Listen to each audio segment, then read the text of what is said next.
Now to your forecast, Brad, is either going to be a difficult weekend if you don't like the cold, or a great weekend if you hit the slopes. You know, I think a lot of folks, even if you don't like the cold, if you're going to have cold, let's have it around the holidays, right? Exactly. I mean, because that's kind of puts you in the spirit, at least this time of year. And the good news is it's going to stay cold if you love cold weather. The bad news, it's going to be pretty cold out there. And there's no snow, so don't worry about no major travel issues like we're seeing on the Great Lakes. Been watching this lake effect snow event, and this is when you get big time lake effect snow events, when you get really cold air early in the season because the lake temperature is pretty warm. In fact, Lake Erie right now is in the low 50s, so that's really warm water, very cold air. You get this intense lake effect snow band, which has had cloud to ground lightning in it. It's not really affecting Buffalo. It's south of Buffalo all the way to Ashtabula, which is right there in northeast Ohio. Whole interstate shut down right now, and honestly, it probably should have been shut down before the event started. But there's another system heading our way, Alberta Clipper type system coming out of Alberta, Canada, fast moving system. That's where it gets its name. This low pressure system's tracking southeast,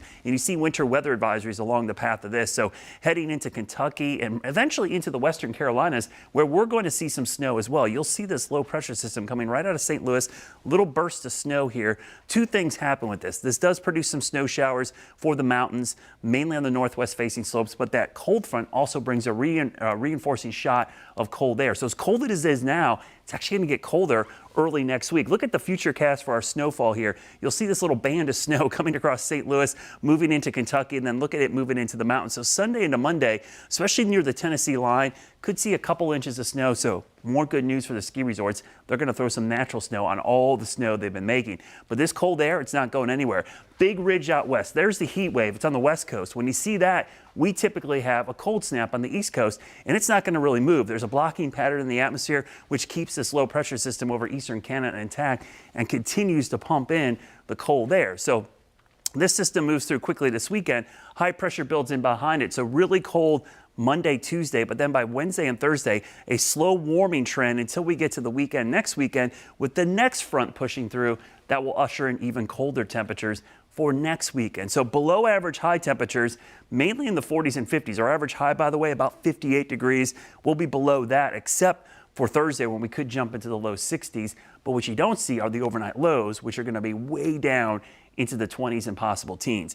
Big game this weekend for the Panthers at home. They've got a nice little run here going. They've been playing great.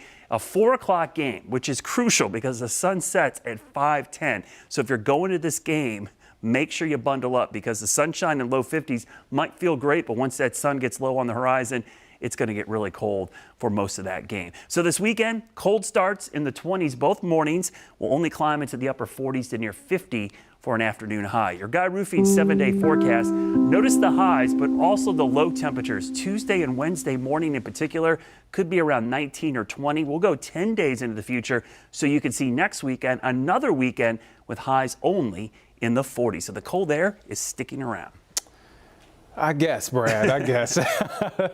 All right, and a reminder for you as you shop this holiday season, our annual Magical Toy Drive is now underway. WCNC Charlotte is teaming up with Charlotte area Belk stores, CR Legal Team, and Emerald School of Excellence to make it all happen. From now until December 13th, you can drop off new unwrapped toys at local Belk stores. And next Saturday, December 7th, come see us. We're hosting a Magical Toy Drive drop-off outside of the Belk at Carolina Place Mall. Drop off a toy, then stop and say hello and chit-chat for a little bit.